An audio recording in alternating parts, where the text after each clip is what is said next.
Hi everyone, welcome back to Forever Sequence. My name is Alicia and I am back from a much needed hiatus. Putting this video out took longer than I expected, but thank you for sticking with me. For those who don't know, I had brain surgery 3 months ago for a condition called Chiari malformation. I'll add a link to my last video that explains what that is. Although I'm still not at 100%, I am moving along well in my recovery. So today we're going to talk about a topic that I'm sure pretty much everyone has experienced: stress and anxiety. I've touched upon my history with depression and anxiety in an earlier video, but today I wanted to go more in depth and discuss how I've dealt with my anxiety in the past and how I try to manage it now.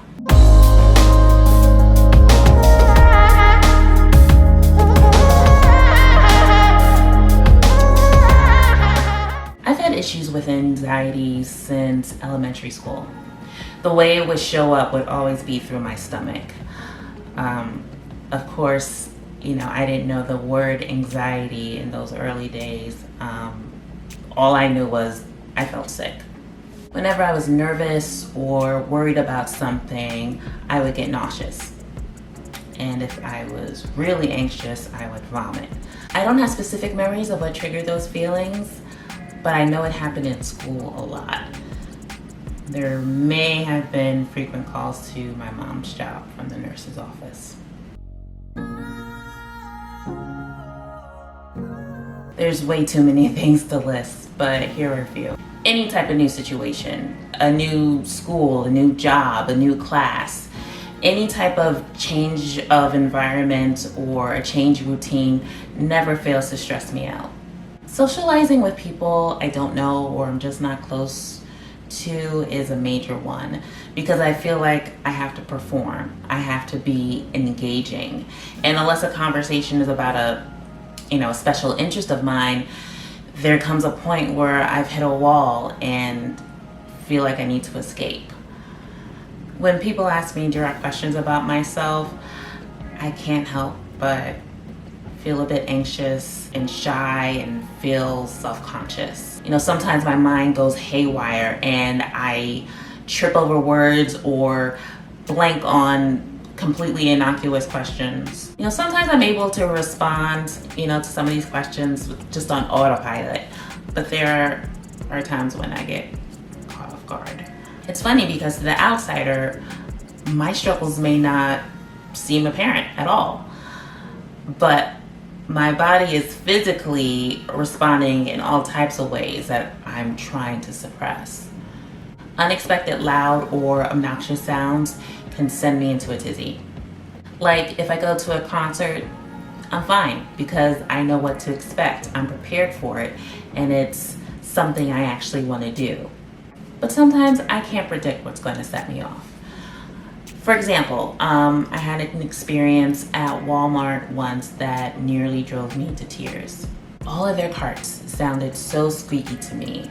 It felt like my ears were on constant assault, and I felt very overwhelmed and very panicked.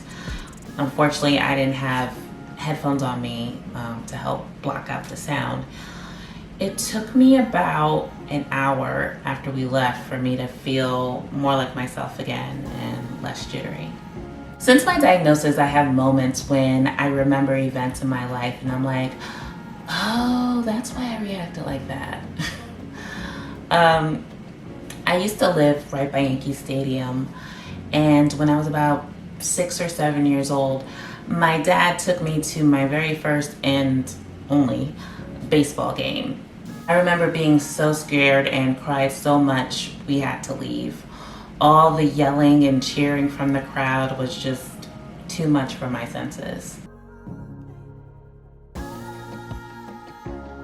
Although anxiety is not considered a core trait in autism spectrum disorder, anxiety disorders are the most common comorbid condition for those on the spectrum. Untreated anxiety in autistic people has been linked to the development of depression, aggression, and self-injury. So the earlier it's recognized and treated, the better one tends to deal with their stressors. Let's talk about stimming. Stimming is loosely defined as self-stimulating behaviors that involves repetitive movements or sounds. There is a wide variety in the way people stim. The most common cited examples are rocking back and forth, grunting, twirling, hand flapping, repeating words and phrases. My stims always seem to involve my hands. There's a lot of hand wringing or clenching, or I apply pressure to my palms of fingers with my thumbs.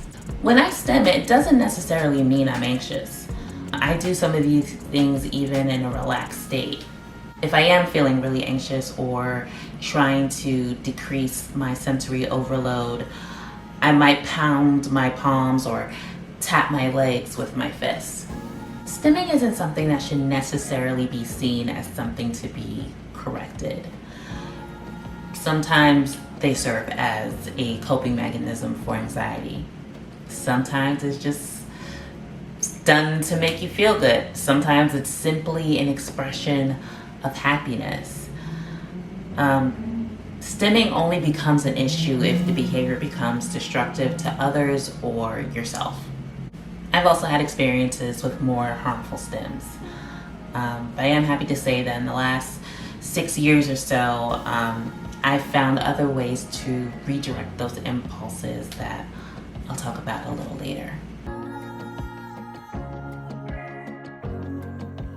I would say I started developing coping mechanisms to deal with my anxiety when I was about 9 years old. That's when I started keeping diaries and journaling. And that started because I was dealing with a major life change. My dad had a major stroke that left his left side paralyzed and affected his speech. And he was in and out of the hospital quite a bit. This was a defining moment in my life. To give you a little bit of backstory, my dad and I were really close and had a pretty great relationship. I was definitely a daddy's girl. My dad was also a straight-talking, self-made entrepreneur who had, many different businesses in Harlem. His nickname was actually Mighty Jim.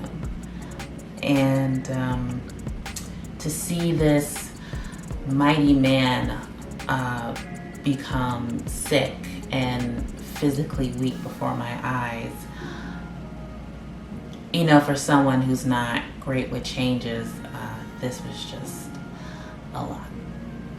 As a kid, I was always considered shy, but I was more outspoken in saying how I felt about something, or if I thought someone was doing wrong, I was going to speak up about it.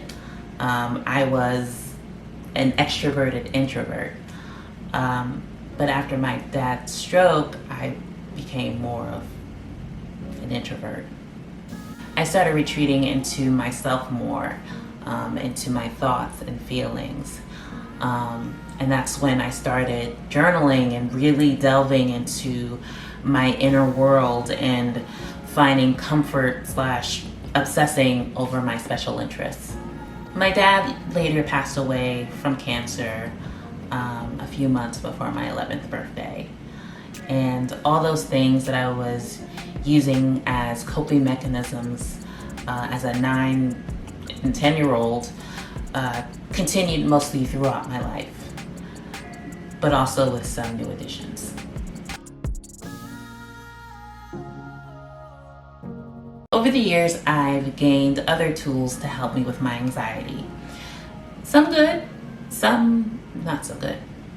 I should clarify that I kind of stopped journaling in my early 20s.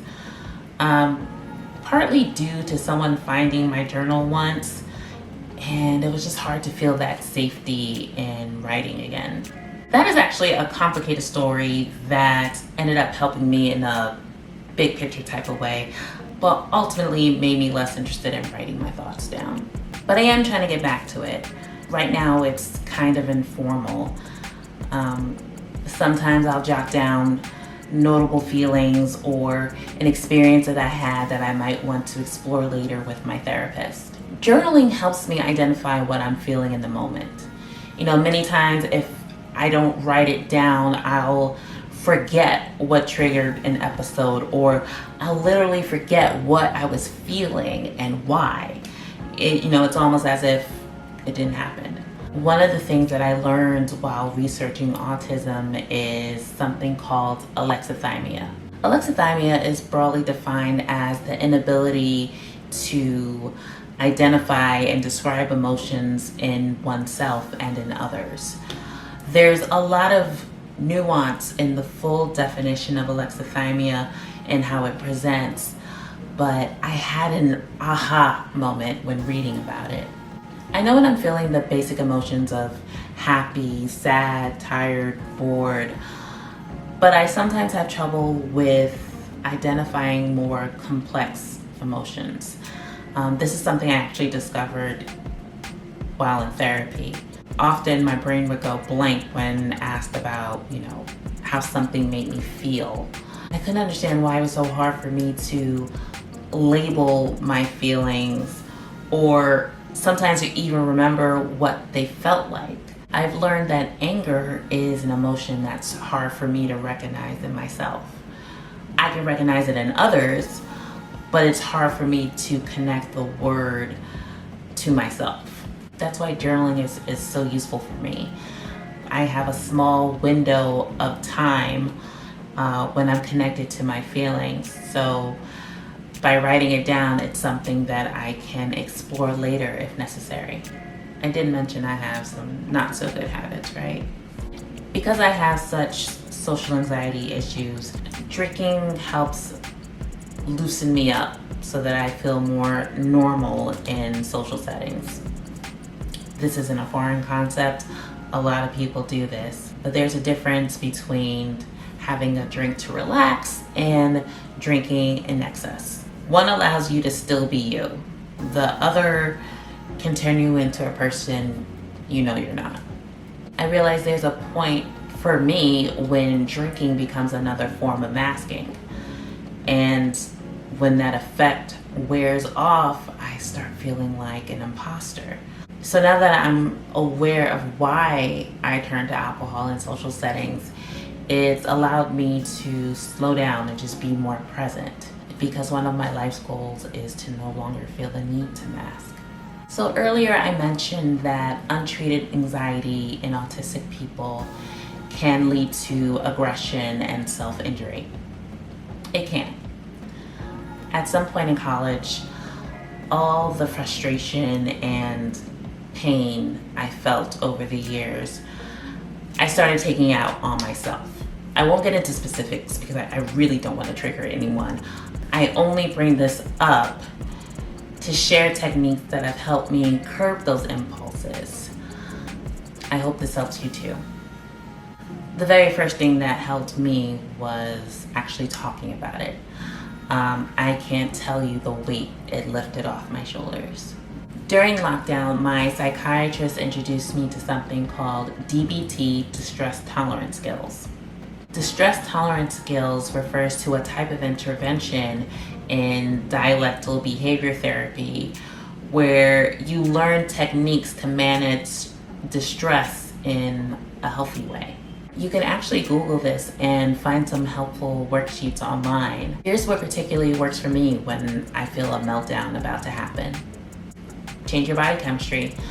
One of the examples is to submerge your face in cold water for 30 seconds. What I'll do is sometimes I'll hold an ice cube in my hand for as long as I can stand. This helps me focus on the physical sensations that I'm feeling and less on the upsetting thoughts that I'm having. It breaks up those ruminating thought cycles. Engage in intense exercise for a short amount of time. Sometimes I'll just get up and start jumping around, or I'll jog in place. Moving my body does help me sometimes. On occasion, I'll just turn on my music and dance it out until I'm tired. And lastly, paced breathing. Start off by taking a slow breath, hold for 5 seconds, and slowly let it out for 10. Repeat as many times as needed until you feel yourself start to settle down. Engaging your body in positive ways in general is just a great way to deal with your anxiety. Yoga is something I briefly tried a few years ago, but I didn't connect with it. I think because I just didn't know enough about it. But when lockdown started, I thought I'd give it a try as something to just keep my body moving and get in some light exercise. I saw that there were many yoga videos specifically for stress and anxiety on YouTube, so I started making playlists for myself, and I loved it. I noticed a difference in my mental state when I would complete a video. You'll notice I didn't say reach out to a friend or a family member. This is something that is still very difficult for me, especially if I'm on the brink of a meltdown. I know that there are people in my life who are more than willing to be there for me, and I deeply appreciate it, but it's still something I struggle with. Sometimes I'll text a person something really innocuous, just to have that connection, just to have that anchor to another soul, even if I don't come out and say that I'm going through something. However, when I do make that call, it's usually to my mom. And she'll encourage me to do something special for myself that she knows will make me happy. This has been a really challenging topic for me to plan. It brought back a lot of memories. And I think because I'm in such a weird place right now, recovering from brain surgery, it's been really hard to sit with these feelings, focus, and structure this whole thing. My brain has felt like a tangled ball of yarn for the past few months, but it's now slowly starting to untangle. And while recalling some of these moments have been difficult, it really did make me appreciate how far I've come in so many ways. Finding more positive ways to channel these difficult feelings. Some of the thought distortions that have haunted me throughout my life are that I should just be better. I should be able to handle stress better. I should be better at saying what I mean, and I'm handling X, Y, and Z all wrong, and blah, blah, blah, blah, blah. But I will say, since my autism diagnosis, I have been giving myself more grace and have become more open with my struggles. This is part of who I am. And I'm a bit more comfortable saying to people, well, yes, I will come to your party, but also don't be surprised if I need to disappear for a while. I really like reading or hearing other people's experiences about how they cope with stress. It really does take the isolating feel out of all of this. I hope this helped or resonated with you. If it has, please don't forget to like, comment, share, and subscribe down below.